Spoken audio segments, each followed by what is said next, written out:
Que se cerró el fondo. Es que se fue el internet por un segundo. Ah, toma. Pero ya. Ya.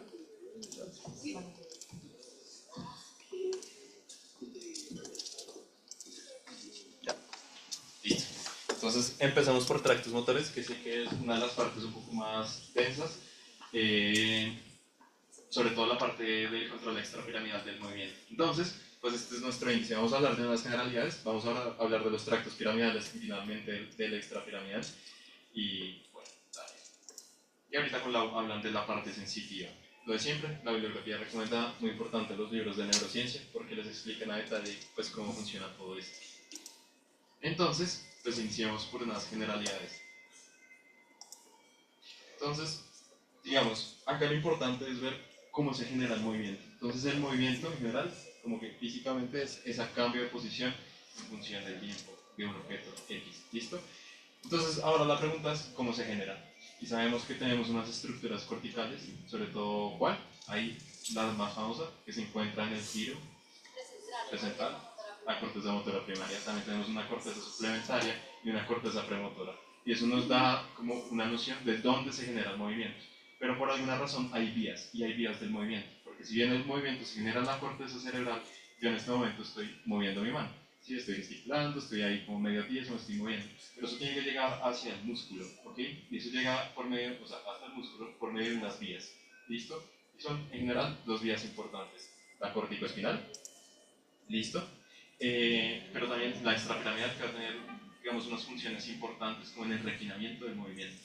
Entonces, si quieres conectar esto, como para quitar eso. Muy bien. Entonces, lo dicho, cómo esa vaina llega al músculo, pero antes estas estructuras corticales que funcionan bien. Entonces tenemos nuestra corteza motora primaria, que muy bien ustedes lo dijeron que estaba en el giro presentado. ¿Listo? Y adicionalmente tenemos otras dos cortezas que realmente están pegadas ahí como unidas, que están realmente refinando un poco más este movimiento, que es la motora secundaria y de hecho es la suplementaria la que está ahí, pero se fue en motora secundaria. Entonces básicamente lo que hace esto es, si bien yo necesito generar un movimiento, los movimientos son complejos, ¿sí? Por ejemplo, cuando uno está escribiendo tiene que planificar lo que va a escribir, ¿ok? Tiene que hacerlo de una forma correcta que se entienda. Entonces no solo es activar el músculo, que es el giro precentral, sino también es cómo lo hace, ¿listo? Y de ahí la corteza motora secundaria y la suplementaria muy generalmente. Entonces, esto que lo hemos repetido hasta el cansancio, nuestra corteza y nuestro sistema, digamos, nervioso central por allá en el cerebro, tienen, digamos, una representación somatotópica, y eso lo que significa es que dependiendo del lugar en el que esté, digamos, ubicada, no sé, digamos, si yo les digo acá o acá, el cerebro pues va a ver, digamos, unas funciones de esas neuronas de mover ciertas partes del cuerpo, ¿listo? Muy importante para ACV, que sé que lo hemos repasado un montón, entonces, bueno, ahí les dejo ese dibujo para que lo repasen. Entonces, ahora sí, cómo se da el movimiento y cómo llegamos finalmente al movimiento. Entonces tenemos dos vías generales, la piramidal, lo cual tiene sentido, porque las neuronas piramidales son las que están en la corteza, pero también una extrapiramidal, que tiene que ver sobre todo con los ganglios basales. ¿Listo? Entonces, dale otra. Eso. Entonces, esta vía es más o menos simple, ¿cierto? Porque básicamente lo que tenemos es corteza cerebral, de ahí se nos va la médula espinal y finalmente llegamos al músculo. Y tenemos dos motoneuronas, que lo habíamos hablado sobre todo en los síndromes clínicos. Una motoneurona que está arriba, una motoneurona que está abajo. La motoneurona de arriba, que está por ejemplo acá en el giro precentral, y la de abajo, que es la que finalmente tiene un efecto en el músculo. Como dato coctelero, realmente no son dos, hay una tercera. Normalmente hay una comunicación acá en una interneurona que hace ahí como, pues sí, lo he dicho, un refinamiento de esas señales, pero para términos prácticos son dos, y también si hay dos síndromes, ¿cierto? Que era el síndrome motoneurona superior y el inferior. ¿Cuál es el síndrome motoneurona inferior? Contado. Sí, lo clínico. Hiperresistencia, hipertonía y hipertonía. Hiper. Y espontaneidad. Dime tú. Exacto. Entonces es hiper, ¿por qué? Entonces pasa otra, por favor. Entonces, este es un esquema, ustedes saben que yo casi siempre intento explicarles con esquema. Entonces, lo dicho, sí habíamos repasado esa parte, porque si la neurona de arriba era la que se afectaba, quedaba la de abajo haciendo lo que quería. Y normalmente eso era como una sobreactivación. Entonces una hiperreflexia, una hipertonía y unos signos específicos como lo es el Babinski, pero hay otros como el Hoffman y el Trommer, pero sobre todo el Babinski. Mientras que si se daña finalmente la neurona que está abajo, no va a haber absolutamente nada que nos mueva el músculo. Por lo tanto, todo va a ser hacia abajo, hipotonía, hiporreflexia. No se va a mover básicamente el músculo. ¿Listo? Eso es lo más importante. Ahora, en la clínica no se vayan a confundir, porque eventualmente un síndrome motoneurona superior puede tener las características de uno inferior, pero eso es con función en el tiempo, ya que si no se suelen activar estas vías, pues el músculo en general también va a dejar de utilizarse, ¿cierto? Pero pues lo importante es esas dos divisiones que hicimos. Entonces, este es el tracto córtico-espinal, ¿no? Entonces, ahí nosotros tenemos una corteza derecha y una corteza izquierda. Sabemos que estas fibras se difusan, ¿cierto? ¿Dónde? La disposición de las pirámides. Muy bien. Listo. Entonces, si nosotros queremos, sobre todo manejar, por ejemplo, el músculo izquierdo, el recorrido sería entonces, corteza derecha inicia, y ahí va bajando, ¿cierto? Va a seguir tronco encefálico, y pues, de hecho, justo en la división donde va a empezar la médula espinal y donde está terminando el tronco encefálico estaban las famosas pirámides, que es donde se están decusando todas esas fibras. Baja, y finalmente llega al músculo. ¿Listo? O sea, hasta ahí realmente bastante básico de lo que es el tracto córtico espinal.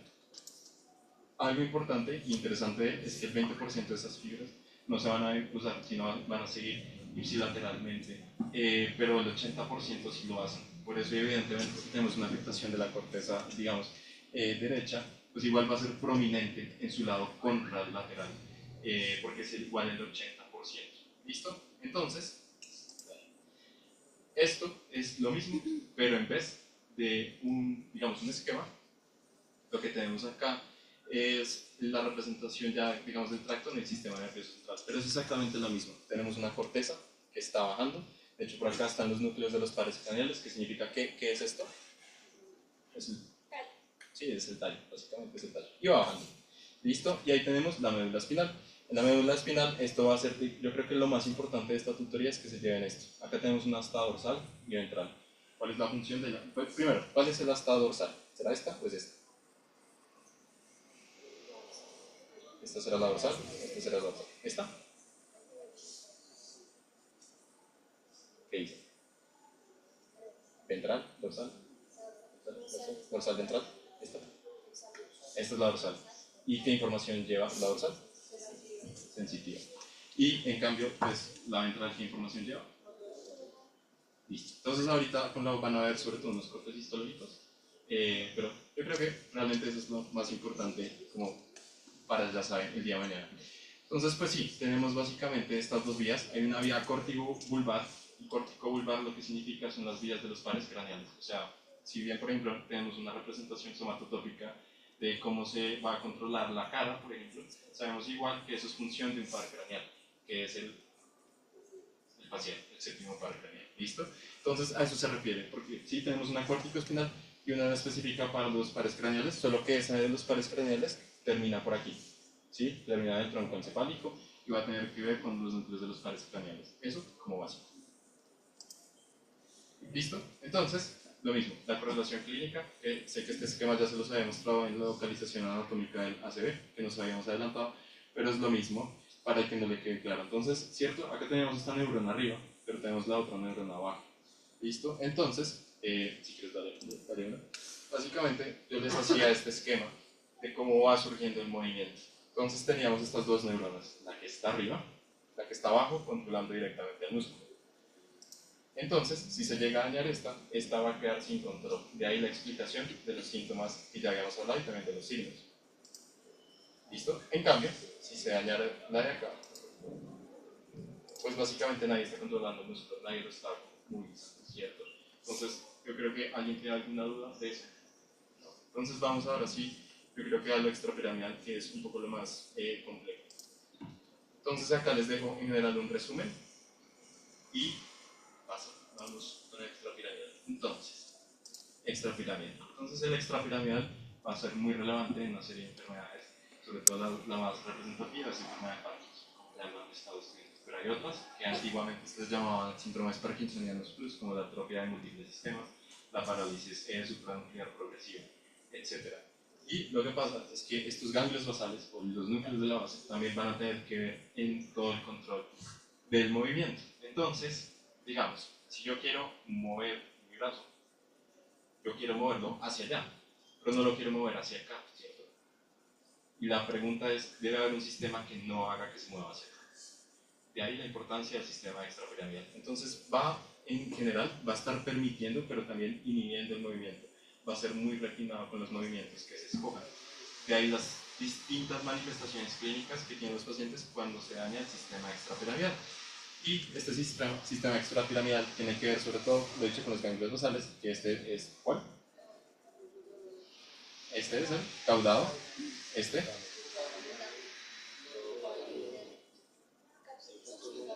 Exacto, por acá estaba el claustro y pues por acá el tálamo, finalmente. ¿Listo? Entonces, lo mismo, acá les dejo esto, pues ya que estamos estudiando para el examen de mañana, entonces sí, lo he dicho usted rápidamente, ese. Pues los pálidos, en este corte no se alcanza a ver muy bien cuál es el externo, cuál es el interno, y en el centro tenemos el tálamo. ¿Y este, pues, qué corte será? ¿Será un sagital? ¿Será un transversal? Es un axial, muy bien, listo. Entonces, vamos con toda con ese examen. Entonces, dale otra, por favor. Entonces, en nuestro anterior esquema habíamos hablado de la corteza cerebral y la función general de la corteza cerebral, pero nos falta ahora añadirles este gran paso. O sea, el movimiento se da mientras utilizamos todos los tractos al mismo tiempo. No es como que solamente uno se activa. ¿Listo? Entonces sí, activamos el córtico espinal, pero al tiempo se está activando la vía extrapiramidal, ¿no? Si yo quiero mover mi brazo hacia allá, no lo quiero mover hacia acá, por ejemplo. Entonces se tiene que estar activando continuamente ambos tractos. ¿Listo? Entonces, el extrapiramidal, pues con nuestro esquema quedaría más o menos acá, ¿listo? Y va a regular bastantes cosas. Entonces, como ven, pues reflejos del equilibrio, aunque sé que esa función, pues sabemos que es sobre todo prominente del cerebro, solo que va a ser, pues lo he dicho, muy minuciosa.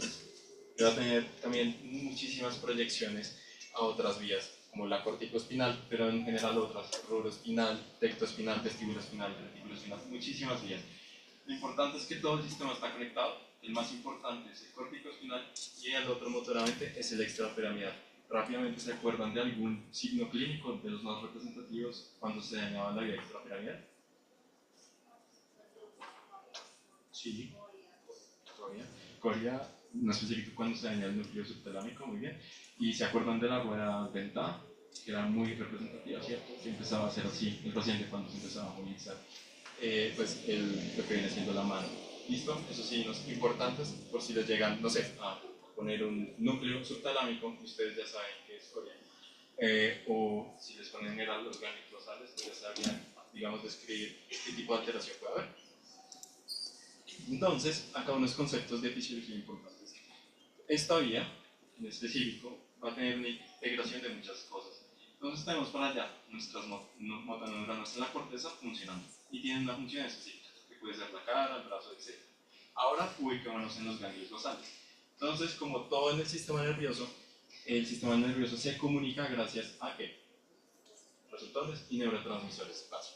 Y de ahí la importancia de la dopamina y de la dopamina que se afecta en la enfermedad de Parkinson, sobre todo en que es lugar anatómico, en la sustancia. Exacto.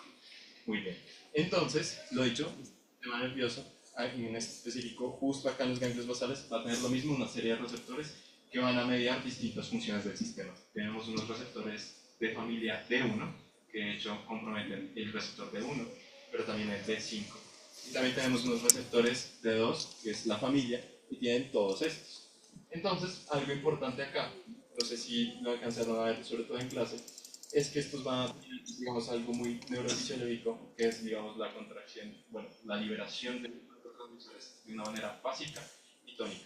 ¿Y esto qué significa cuando uno habla de tónico? Perdón. ¿En la sala espera? Sí, perdón. Bueno, entonces tenemos una parte tónica, ¿listo? Tónico se refiere que constantemente se está liberando hacia estos núcleos, ¿listo? Se está liberando todo el tiempo, ¿sí? Se está liberando y se está liberando y se está liberando. Y su funcionamiento se media básicamente porque siempre se está estimulando. Esto nos da digamos, una perspectiva interesante, porque en general los receptores de 2 son inhibitorios, lo que nos quiere decir que nuestro sistema basalmente siempre está inhibiendo el movimiento, al menos en el tracto pues, extrapiramidal. Pero cuando queremos generar el movimiento, se generan las liberaciones de dopamina básicas, es decir, hay un pico.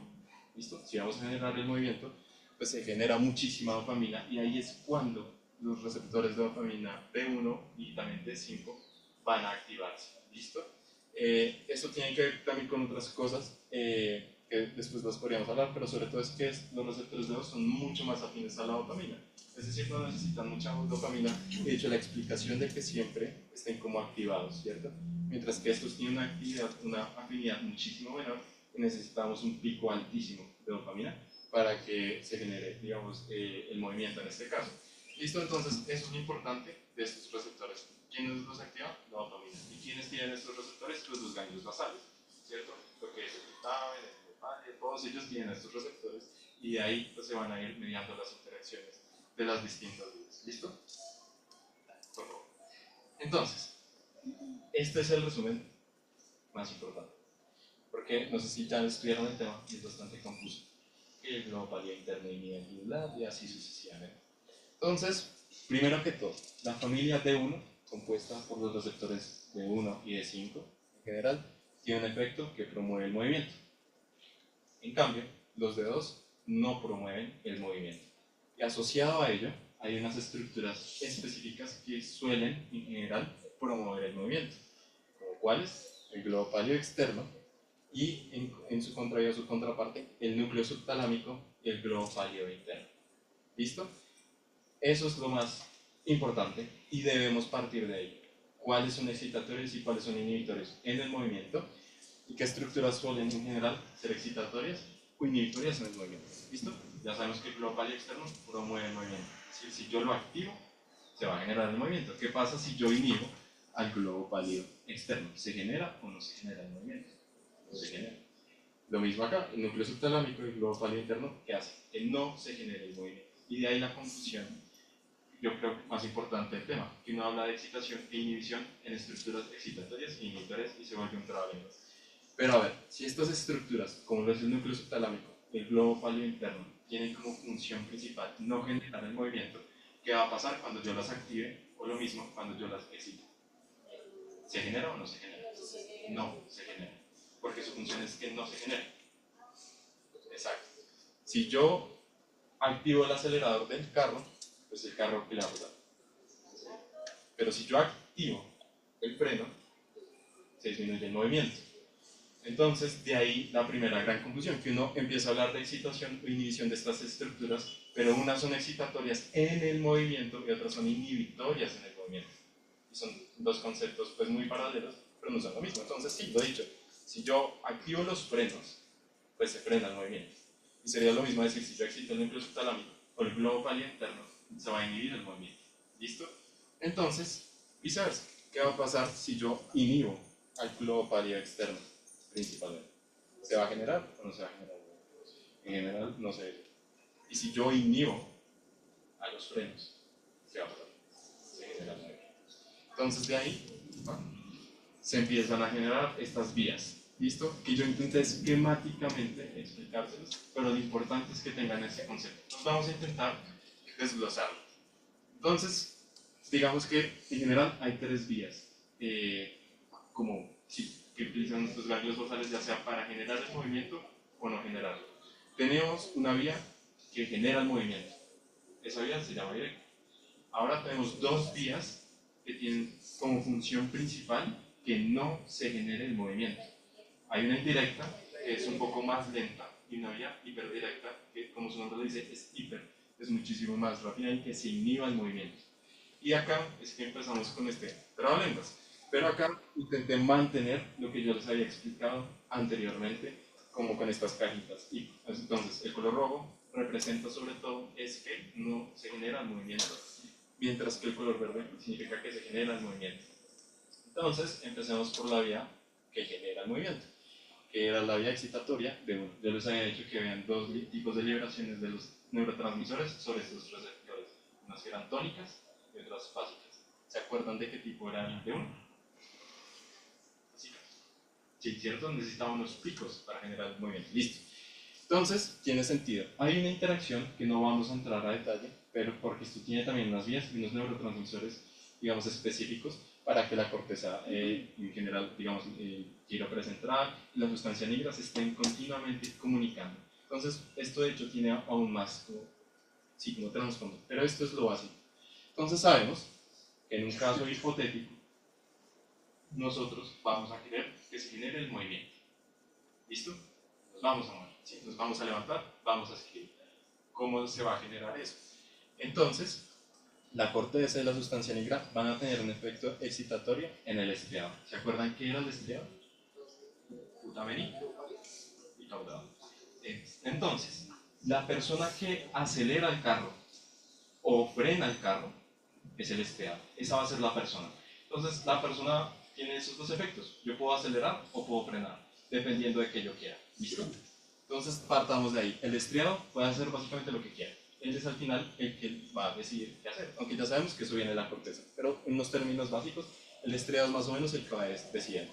Entonces, lo dicho, la vía directa es un poco más simple. Si yo lo que quiero es que se genere el movimiento, el estriado va a tener un efecto inhibitorio en las estructuras que inhiben, pero el movimiento. ¿Listo?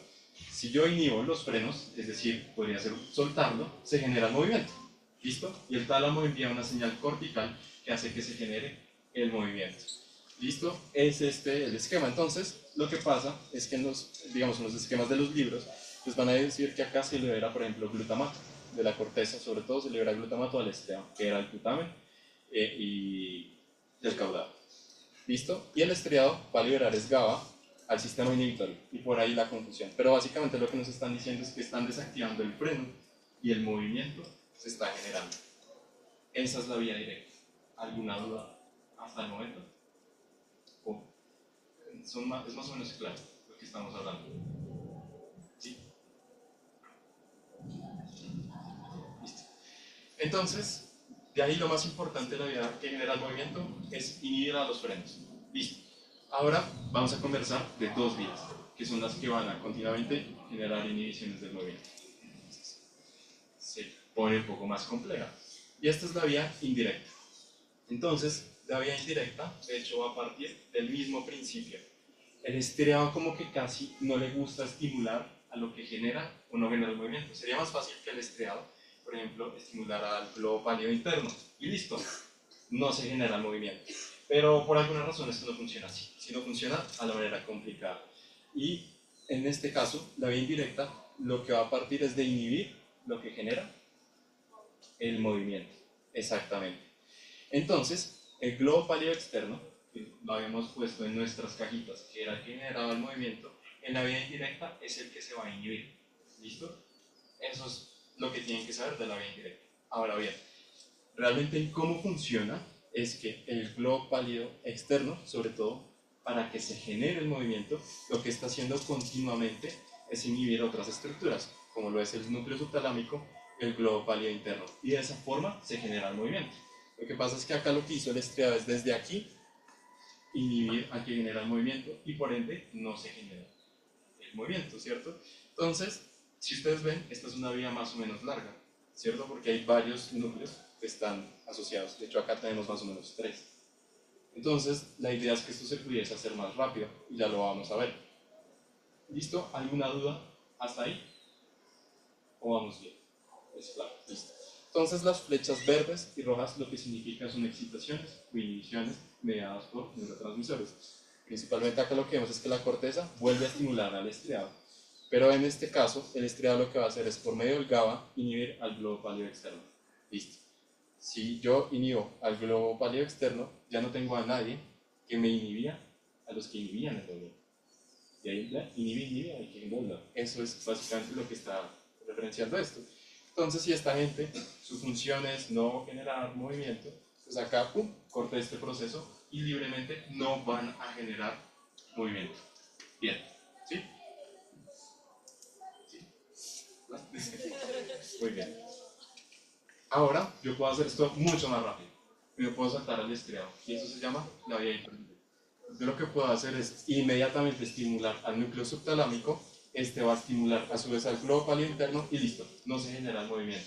Esa es la vía hiperdirecta, básicamente. No saltamos al estriado y más bien quitar el freno, no. De una vez estimulamos a los que inhiben el movimiento.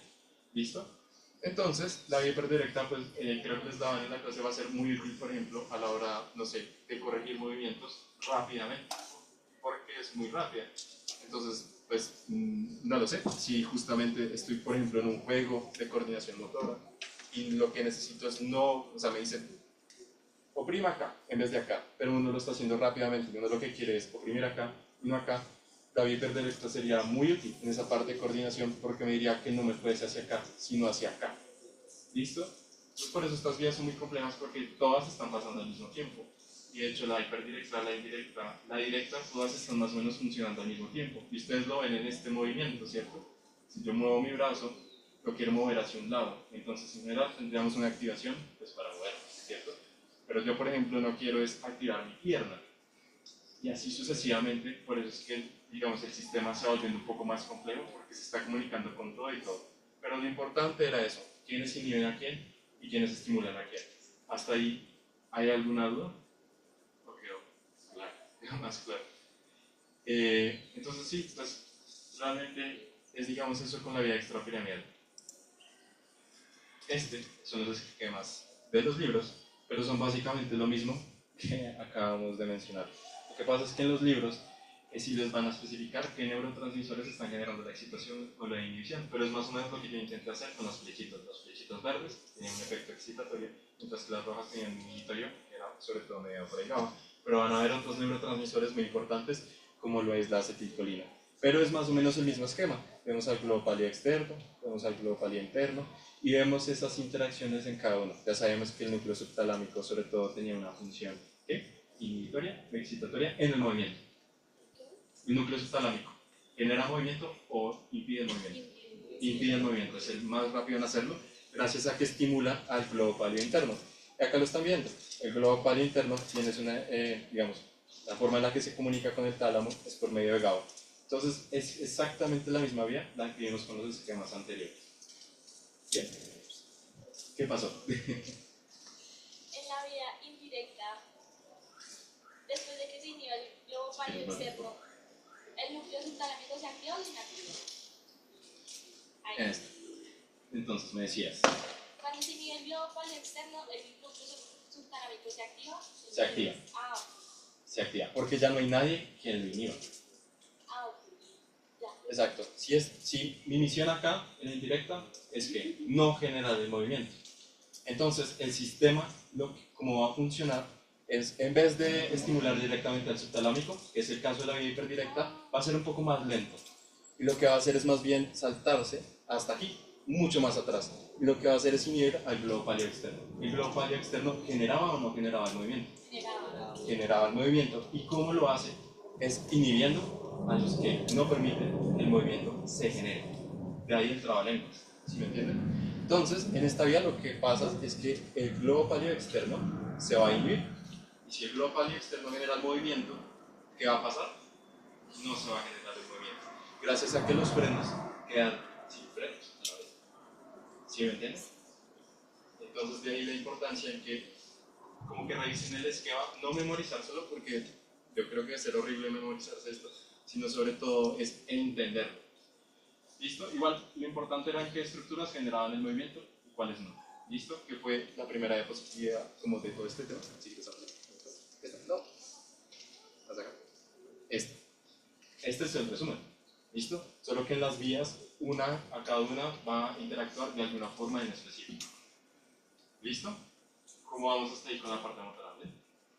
Entonces, básicamente, estos son los tractos motores más importantes que tienen que, digamos, saber hasta el momento. Digamos que la idea era esto hablarlo sobre todo en Parkinson, pero bueno, gracias a esto en Parkinson nos vamos a poder enfocar un poco más en Parkinson, aunque yo sé que es trastorno del movimiento, y en su momento también hablaremos de los medicamentos que pueden modular. Entonces, por ejemplo, lo que pasa en la enfermedad de Parkinson en específico es que no se genera pues, un movimiento, pero eso tiene unas connotaciones específicas, y es porque la dopamina está abajo. ¿Cómo creen que van a funcionar esos medicamentos? ¿Que aumente la dopamina o baje la dopamina? Si ya sabemos que está baja. Agonistas. Pueden ser agonistas, pueden ser que aumente la dopamina, lo que es levodopa, carbidopa, etcétera, ¿cierto? Entonces, en general, queremos es que la dopamina vuelva y aumente. Y tiene mucho sentido. ¿Por qué? Porque los receptores de 2 son sobre todo, ¿qué? ¿Fásicos o tónicos? Son fásicos y requieren muy poquita dopamina para que se activen. Mientras que los que generan el movimiento requieren muchísima dopamina y la requieren por picos. Entonces tiene sentido que si yo tengo muy poca dopamina, lo que predomine sea que no se genere el movimiento, y eso en parte me explicaría la rigidez que tienen estos pacientes. Yo tengo una pregunta. Creo que en un radio mencionaron algo como de la sustancia libre, pero pars reticular. ¿Sería como pars compacta? Es que hay compacta y reticular. Una produce, otra almacena. Exactamente. Y reticulata tiene, sí, y para la reticulata tiene también otras predicciones, pero sí, básicamente es eso. O sea, igual es de la misma. Y no me acuerdo, una de ellas es ventral y una es posterior. ¿Cuál era ventral? ¿Te acuerdas? No sé si la compacta era. La compacta es ventral. Eso pues es un poco más avanzado por si se lo llegan a preguntar, pero pues no creo. Pero sepan que una está hacia adelante y otra está atrás. Y eso pues tiene unas connotaciones, sobre todo fisiológicas. Pero bueno, esto es lo importante y más o menos ya van entendiendo qué es lo que sucede en trastornos del movimiento. Entonces, pues si tienen alguna pregunta, o ya nos pasamos a la parte sensitiva, la van a ver con la web. Bien. Entonces, la parte sensitiva.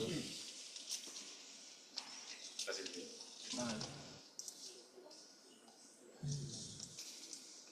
La parte reticular está hacia anterior. Todo bien. Ok, gracias. Muy bien, disculpa. Hola. ¿Cómo están? Esta es una tutoría que no, o sea, esta parte de la tutoría es muy breve, o sea, tengo 14 diapositivas, entonces vamos a irnos como en 20 minutos, o sea. Entonces, esto técnicamente no entra. Sí, en 20 minutos terminamos, o sea, como que no va a ser muy larga. Esta parte técnicamente entra en cefalea, porque vamos a hablar de partes sensitivas. Y estoy ronca, entonces si suena más rara de lo usual, pues es eso, ¿listo?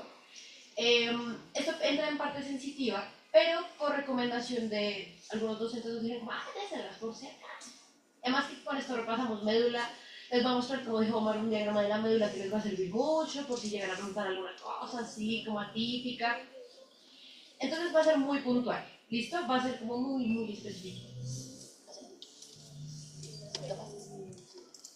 No. Listo, entonces, de bibliografía, Snell, siempre es un gran libro, a mí me encanta.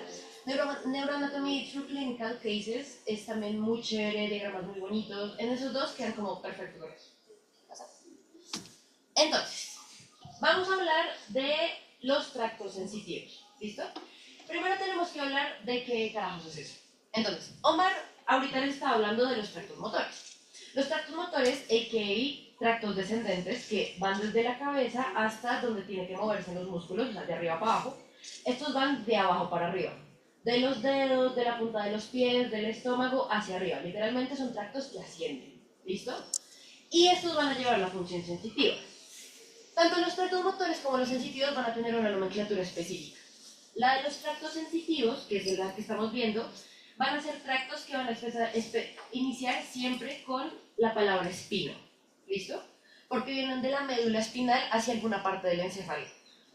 Espinotalámico ventral, espinotalámico lateral, espino cerebeloso, espino tegmental. Entonces, espino algo, eso es ascendente. Porque viene de la médula espinal para arriba. ¿Listo? Una cosa importante es, como mencionó Omar ahorita, igual ahorita vamos a hacer como un pequeño recorderis de sustancia blanca y sustancia gris, es que el soma de estas células van a estar en la médula. O sea, la primera neurona, que ahorita vamos a ver en un diagrama, va a estar en la médula, o sea, como la cabecita, va a estar en la médula y o sea, como en las astas de las médulas, ya vamos a ver como adelante, atrás, eso. Y va a subir por literalmente los tractos, que son los axones mielinizados, ¿listo? Listo, pásenlo. Entonces, antes de que les muestre un corte de médula, quería que entendiéramos esto de la neurona de primer orden, neurona de segundo orden, en parte sensitiva. Porque en parte sensitiva generalmente no hablamos mucho de esto. Entonces, ¿qué pasa? ¿Se acuerdan que nosotros teníamos neurona de primer, de sexto, un montón de neuronas? Entonces, vamos a tener en la parte sensitiva específicamente neuronas de 3 órdenes. Una cosa que se llama una neurona de primer orden, una de segundo y una de tercero. La neurona de primer orden va a ser la neurona donde está ubicado, o sea, de donde llega la información, el primer soma que vamos a tener. ¿Listo? Si estamos hablando de lo que yo les decía, que viene como de abajo para arriba, o de lo que yo siento en las manos, pasa por la médula y sube, tiene sentido que mi neurona de primer orden venga de la terminación sensitiva, pero la neurona como, o sea, como que cuando yo toco algo, lo que siente ese algo es la piel. La piel tiene abajo unos receptores, que eso lo vamos a ver en cefaleal, no se preocupen por eso. Pero, los receptores van a llevar una neurona a una cosa que se llama, que es este pedazo de acá. Si ustedes ven esta cosa amarilla, eso se llama el cuerpo celular del ganglio de la raíz dorsal. Tal vez ustedes escucharon en clase de médula que les hablaron del ganglio de la raíz dorsal. Ahí es donde va a tener mi neurona de primer orden. O sea, ahí va a estar el soma, la cabecita de la neurona sensitiva. O sea, ahí es donde ya va a empezar a controlar todo. Va a sacar una parte que va hacia la terminación sensitiva como tal, y una parte que más adelante va a empezar a subir por la médula. ¿Listo? Lo que les acabo de decir tiene sentido. O sea, todos entendieron eso, que es el ganglio de la raíz dorsal, porque es muy importante que lo entiendan. ¿Sí? Listo. Entonces, imagina que yo te estoy tocando un dedo, ¿sí? Ese dedo tiene la piel. La piel tiene unas terminaciones sensitivas, ¿listo? Eso tiene una cosa ahí neuroquímica que vamos a ver en cefalea más adelante, que va a hacer que genere una señal de la punta de tu dedo hacia una parte cerca de la médula. En esa parte cerca de la médula vamos a tener esta cosa que se llama el ganglio de la raíz dorsal, que va a ser un conjunto de somas que van a estar asociados específicamente a la zona sensitiva. O sea, aquí está tu dedo, yo lo toqué, tu dedo va a llevar un montón de información a esta parte amarillita que está muy cerca de la médula. ¿Listo? Lo que te estoy queriendo decir es que en esta parte amarillita que está muy cerca de la médula va a estar el soma de la neurona. ¿Sí? Ahí o sea, el soma de la neurona no es esta terminación sensitiva, porque eso puede ser muy confuso. El soma de la neurona es este pedazo. El soma de la neurona va a sacar dos axones, uno que va a ir hacia la médula, o sea, va a entrar directamente en la médula, y el otro, que es por el que vino, va a estar como por el resto de tu cuerpo, por ejemplo, donde llegó hasta tu dedo. ¿Sí? ¿Más o menos? Listo. Entonces, esa es la primera neurona, este pedazo que ustedes ven acá. Después de que tengo una primera neurona, obviamente tengo que tener una segunda neurona. Y la segunda neurona va a ser una neurona que va a ir literalmente en la médula. Lo primero que va a hacer esta neurona es que se va a decusar, o se va a pasar de un lado para otro en la neurona, que es toda la azulita que ustedes están viendo ahí. Va a ir hacia el contralateral y va a ascender. Y va a subir, y va a subir, y va a subir. Y va a subir hasta que llega a la neurona del tercer orden. La neurona de tercer orden va a ser una neurona que va a llegar al tálamo, y si se acuerdan, el tálamo es el cerebro del cerebro. Y como es el cerebro del cerebro, el tálamo va a tener una conexión con la corteza, específicamente con el área sensitiva primaria. Que el área sensitiva primaria está ubicada en el giro. Entonces, para que jamás se les vaya a olvidar la diferencia de motor y sensitivo, piensen que la neuroanatomía es como bailar reggaetón. Ustedes lo mueven por delante y lo sienten por detrás. Y así no se les vuelve nunca. Entonces, piensen en los giros.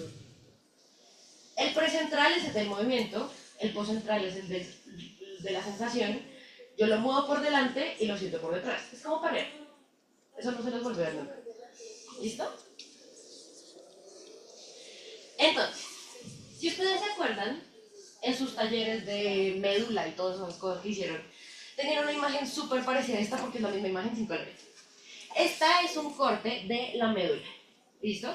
Y aquí tenemos dos partes. Una que está en gris, que es lo que acabamos de ver con Omar, que son los tractos motores, y la que está como en colorcitos, que es lo que vamos a intentar ver hoy. No todo, claramente, porque pues hay unas cosas que es importante verlas, pero eso vamos a encargarnos ustedes y yo del futuro. O sea, no lo vamos a ver ahora, sino que les voy a dar como las bases particulares de cada uno. ¿Listo? Entonces, vamos a tener ciertos tractos particulares o vías que van a tener la nomenclatura que yo les dije anteriormente. Si se dan cuenta, todas las partes de esta zona empiezan con espino.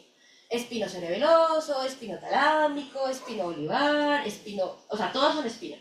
exceptuando una parte súper mega importante que le encanta al doctor Alejandro, que son los cordones posteriores, que son el fascículo de gracilis y cuneatus. Entonces vamos a ver los que nos incumben mucho, y luego miramos qué hacemos con los otros, ¿listo?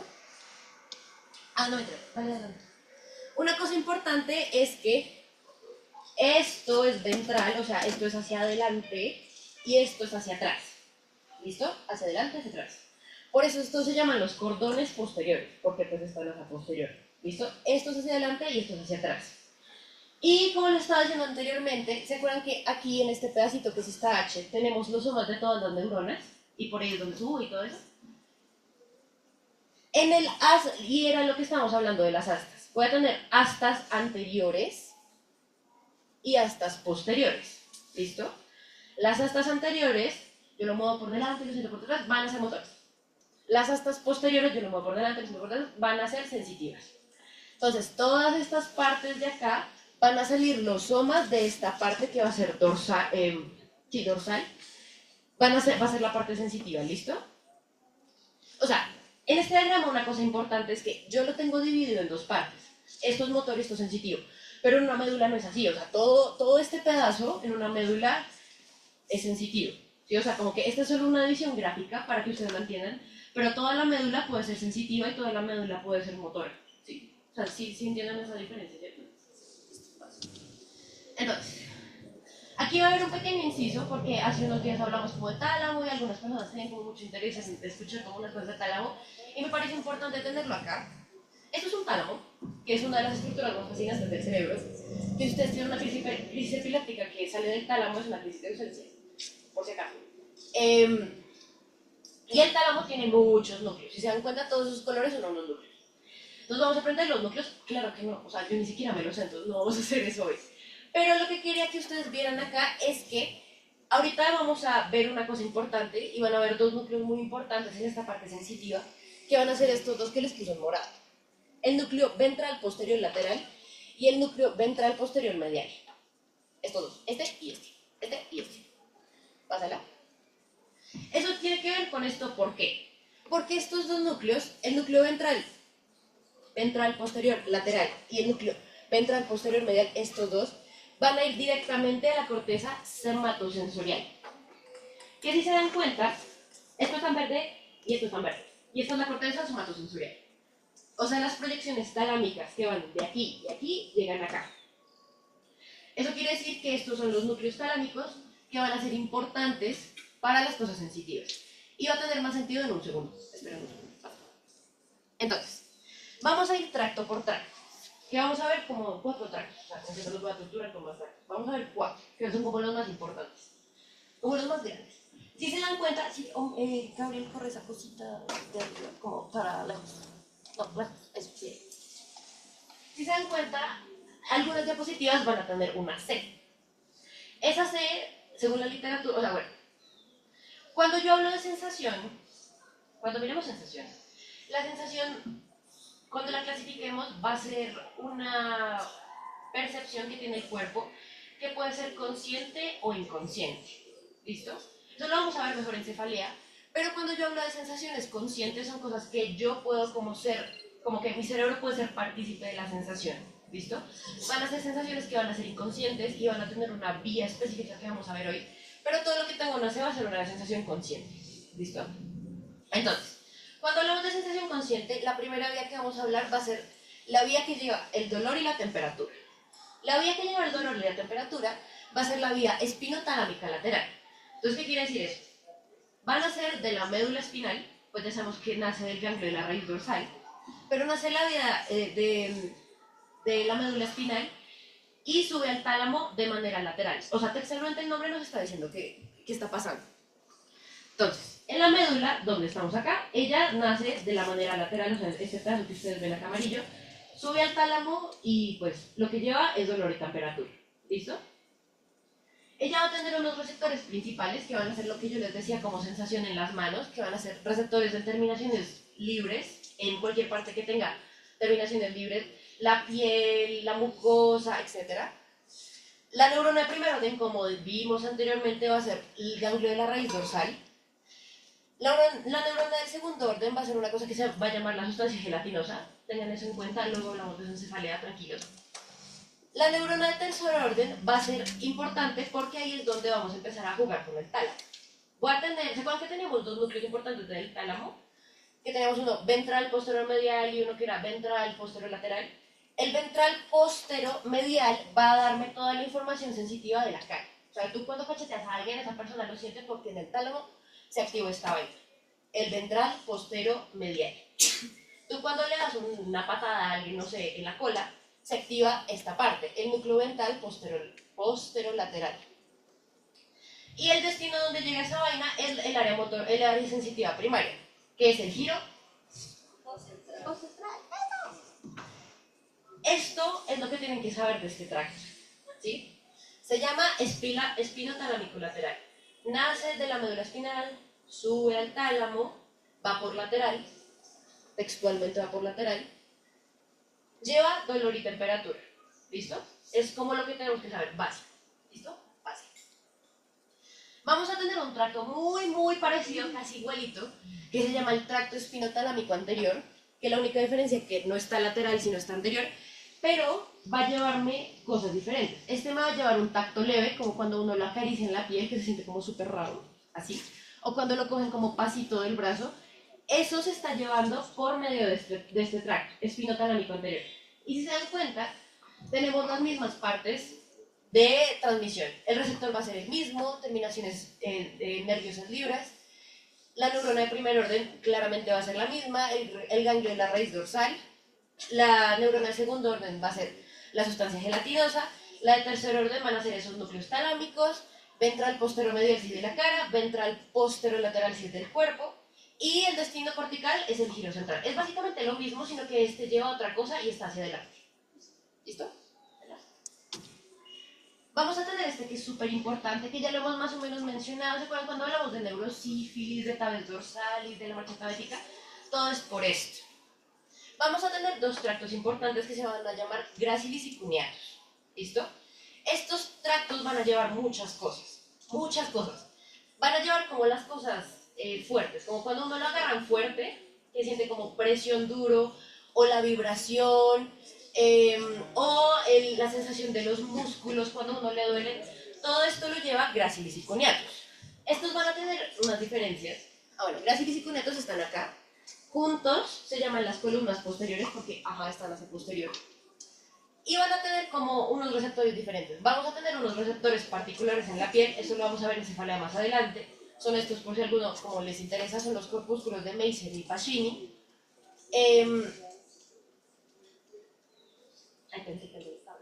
Listo. La neurona de primer orden va a ser el ganglio de la raíz dorsal. La neurona de segundo orden van a ser los núcleos como tal que se llaman gracilis y cuneatus, van a ser unos núcleos particulares que va a tener el encéfalo, que se llaman así. La neurona de tercer orden va a ser la misma cosa que hemos hablado del tálamo, que lo de la cara ventral posterior medial y la cara ventral posterior lateral. Y también van a terminar en el giro postcentral, en la zona sensitiva. Una cosa importante de estos es que no sé si en clase se acuerdan y el doctor les decía, no, recuerden que el tracto de gracilis es G de gol, y ustedes decían como, ¿de qué me estás hablando? Entonces, ¿qué pasa? Gracilis y cuneatus técnicamente es el mismo tracto. O sea, esas dos cosas llevan lo mismo. Llevan sensibilidad profunda. Eso lleva, en general eso lleva sensibilidad profunda, que es vibración, presión profunda, todo eso. Y ellos llevan lo mismo. La diferencia es que anatómicamente, desde T6, que está como por acá, desde T6, desde este nivel medular, lo lleva gracilis. Desde este nivel medular lo lleva cuneatus. Por eso les decía que miembros superiores gracilis de gol, ¿sí? Es porque el fascículo de gracilis lleva toda la sensibilidad profunda desde T6 para abajo. Y el fascículo de cuneatus lleva toda la sensibilidad profunda de T6 para arriba. ¿Listo? ¿Hasta acá alguien tiene algún inconveniente? ¿No lo han entendido? Es que a mí me parece que la vesícula es tubérculos. Sí. O sea, no tubérculos porque estos son tractos. O sea, estos sí o sí se llaman tractos. pero esta parte, o sea, estos núcleos los puedes llamar tubérculos de Gracilis y coniatus, dos núcleos, o sea, donde hacen la conexión arriba. Eso sí, sí. Y esta es una imagen muy bonita donde está la distribución somatotópica de Gracilis y coniatus como tal. Si se dan cuenta que estamos en posterior, que estos son los cordones posteriores, y de aquí para acá voy a tener la parte de abajo, que esto sería Gracilis o coniatus. Si estos son miembros de Gracias. Gracilis. Esta parte es Gracilis, esta parte sería coniatus.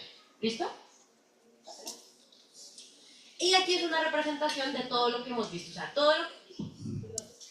Gracias, miembros superiores. Miembros superiores. Y esta es una representación gráfica por si son seres visuales, que yo no soy un ser visual, entonces yo como que se las dejo por si quieren como mirarlas. Me parecen bonitas, o sea, como que se ven chévere. Se digo inteligente, ¿cierto? Y por último, el último que vamos a ver, y esta es la última diapositiva, ya para que vayan a descansar y a estudiar para mañana, para pasado mañana, van a ser los tractos espinocerebelosos. ¿Qué voy a tener? Esto quedó bueno. Pero voy a tener dos. Este que va a ser el anterior, este que va a ser el anterior y este que va a ser el posterior. Estos que están en azul. Los tractos espinocerebelosos va a ser uno de esos tipos de tractos que van a llevar información inconsciente. O sea, yo no voy a ser consciente que eso está ahí. ¿Qué me refiero con información inconsciente? Yo estoy parada y yo sé que estoy parada, pero yo no estoy pensando constantemente como, ay no, mi rodilla tiene que estar en esta posición para que yo pueda hacer este movimiento. Eso es la sensibilidad inconsciente. Lo que es el cuerpo automáticamente para, por ejemplo, mantener la postura, para, por ejemplo, respirar, ¿sí? Que yo no soy consciente que estoy respirando, pero él está haciendo cosas ahí y siento cómo entra el aire. Entonces, de los tractos espinocerebelosos van a tener esa sensación músculo articular inconsciente. Vamos a tener unos receptores, estos receptores los vamos a ver más adelante en cefalea, no se preocupen, que van a ser los usos musculares, una cosa que se llaman los órganos tendinosos y los receptores musculares. Mi neurona del primer orden, como en todo lo sensitivo, va a ser el ganglio de la raíz dorsal. La neurona del segundo orden va a ser una cosa que se llama el núcleo dorsal. Y la tercer orden va a ser la corteza cerebelosa, porque este es un tracto que va desde la médula espinal, espino-cerebeloso. Y luego el cerebelo hace unas vainas con él como todas raras, pero a nosotros nos importa que va desde la médula hasta el cerebelo. ¿Listo? ¿Alguien tiene alguna pregunta? ¿Fue claro? O sea, más o menos como tuvo sentido. Listo, ya terminamos. ¡Listo!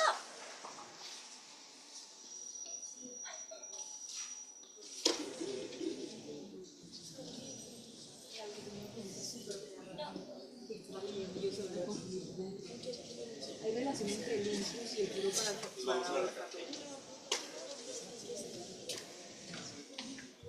pero encontré que queda como algo de lunar.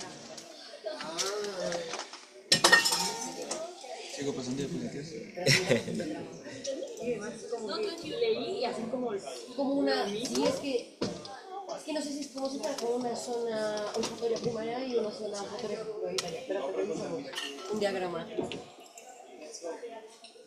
A ver, un segundo. La hiperdirecta es eso. Ya hay corteza, después estrías, después va ya. Inhibida, hiperdirecta. Ah, no, inhibida, núcleo talámico.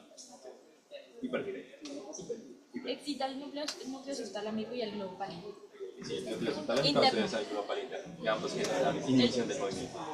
Entonces, esto es como estriado. Acá es estriado. Estrías, no soy una hueca. No, Estriado es. o sea, pues, fundamentalmente tienen similitudes, pero Está bien. piénsalo así. Talámico, no lo vamos a Estimula el talámico. para que yo haga Lo lograrás. Y es Y lo lograrás. todos lo lograrás. Y la indirecta primero va a inhibir. Todos tus propósitos. Tal vez si los pones en el propósito del otro año, del año nuevo. La indirecta Me va a tocar ponerlos en el año chino, en el año japonés. y después al Además, solo inhibida ese sí es más Mejor pídeselo a Papá Noel de Navidad. Le voy a pedir a ChatGPT que me mande todas las celebraciones que tengan regalo y sí.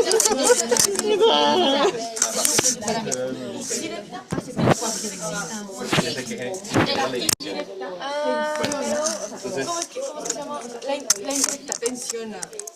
cuando tú, La indirecta me frena el movimiento. Y la indirecta, solo que indirecta más rápido. sí, Porque o sea, si yo quiero hacer así, indirecta, o sea, digamos, si yo hago así. Sí, sí, sí. Pero lo que me refiero es que la directa me permite. acá para que yo pudiera doblar. O sea, tu conciencia. No, eso es la dirección. Yo quiero hacer flexiones técnicas, supongo que es el ejemplo. Si yo quiero flexionar, no quiero sostener. Entonces acá actuaría más o menos. Va a inhibir los dos. O sea, los dos. ¡Pum! Así, directa. Y aquí freno, indirecta. O Hiperdirecta. hiperdirecta. La hiperdirecta sería un ejemplo más extremo, como que se me fuera a caer algo, yo rápidamente tuviera que sujetar acá, no tuviera que flexionar acá. Yo hacerlo más rápido, por la razón que sea. Qué pena, es que me habían preguntado también cómo podría ser una pregunta. Sí, es que yo tampoco entiendo esto cómo se Entonces, una pregunta es esta. ¿Qué información va? Ah, yo. No. En ponte valor va sensorial. Sensorial vamos a hacer. Exacto, sería una muy buena. Ahí sensorial. Solo es que te haz de cuenta que estás hablando conmigo. ¿Y qué función No sé de papel craft. sensorial? No es mío. La información No es No, no es nuestro, Gabriel estaba aquí. No te puedes poner todo lo que encuentras. Creo que sí, nadie les reclamó. Sí, ya lo reclamaron, pero no fue el semestre. La representante lo reclamó. Bueno, yo no lo puedo. y depende No. de mi doctorazo. ¿Qué será la lista de Una morfología distinta. invitativas? Pero gracias, debe ser como... Ah, la vez que fuimos nosotros con vamos a ¿Qué? Este es vamos a Tiene sentido. Si jugamos, ¿te motivas? Lo que les explicaba Lau también Hasta de que tiene como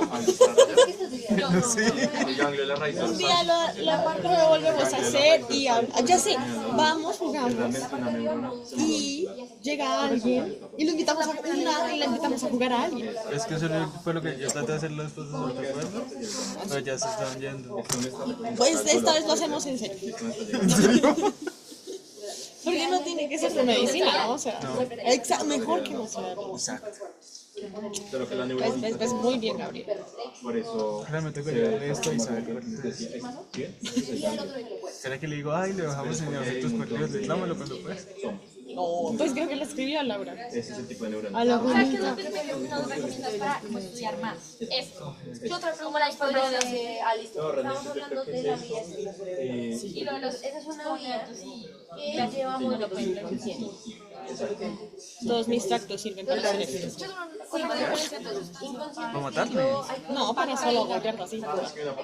Para eso estoy usando mis tractos. Tantas cosas buenas que podría hacer. Yo me acuerdo que siempre en el colegio cuando terminábamos de exponer esas cosas, nos dábamos las carteleras fuera nuestras o no, y como no podíamos hacer que fueran espadas. Siempre nos regañaban, decían que no podíamos coger las carteleras de los demás. Claro, las dañan. Pero ya expusieron. Pues tal vez quieran ponerlas en la pared. Uy, no, ¿sabes lo que yo me acuerdo una vez que sí éramos muy lata que hacíamos? Nosotros en 11 nos mandaban a hacer maquetas. Pero un curso las tenía que, o sea, mi curso era como el viernes tenía que exponerlos y los otros el sábado. ¿Sabes lo que hacíamos? Íbamos a los salones de ellos, arrancábamos todas las piezas que necesitábamos y las pegábamos en las nuestras. ¡Qué raro! Eres un mal Jesús, definitivamente no le quieres hacer. No, yo pagué por la mía. Necesitaba sacar 5 si no perdí ese año. Gabriel, por Dios. Y me socorrieron más caras. Pues claro, es que eso todo vale un burgo. 220. Me robaron. No, pero muy caro. Era el único hijo de puta que me los quería hacer de un fin de semana para otro. Me pareció padre. Pero sí, hacíamos eso. Nos robábamos las maquetas. Y lo que yo más me acuerdo es que una vez llevábamos como melones o frutas grandes y nos robamos eso y nos pusimos a jugar béisbol con eso. Casi yo no fui capaz de romper la sandía. Ustedes estaban locos. Ah, estamos jugando. Por eso. Pero no hacíamos bullying. Bueno, yo no hacía bullying. Muy bien, Gabriel, me parece muy bien. Era importante. Por lo menos. ¿Yo tengo pinta que yo haría eso? No. Pero uno nunca sabe. Pintas vemos, bullies no sabemos. Cuadernos vemos, dueños no sabemos. Exacto. Pero no por eso te vas a quedar con el cuaderno. Bueno, pero eso ¿Cuáles son las bolitas ahí? No, ¿qué tal sea de un doctor? Vete la imaginación. si es un doctor no necesita. Pero, o sea, los chicos nos pusieron como una pregunta así. Y era Nosotros necesitamos más que un doctor. señalar y decía que ¿Y tú para qué lo quieres? ¿Para qué no? No, esa pública. anterior. Vamos con tranquilidad. No, Ahí hay 6. yo tengo sueño. Ahí hay 6. Hay 4. 2 y 2. Mira, No. hice el simulacro también y no me di cuenta. No, o sea, como el El otro lunes tenemos. ¿Abrimos? Creo que sí. Entonces por eso No quiero abrir más. O sea, el otro ya es de curso. no queda muy claro, pero ahí Lo que entendí íbamos a muerte, ¿no? Eso fue lo que me dijo No Alejo. se puede poner así. Ah, espérate, tenemos que apagar el Zoom. Ah, bueno. Ah, ya se apagó. Ah, no, No, sigues ahí. Yo haciendo los simulacros. dejar de compartir. Yo me confundí, por ejemplo, está aquí en la residencia. Pausar, detener grabación o salir de una. Están preguntando básicamente y era como la cápsula, por ejemplo, Confío en ti. la cápsula interna.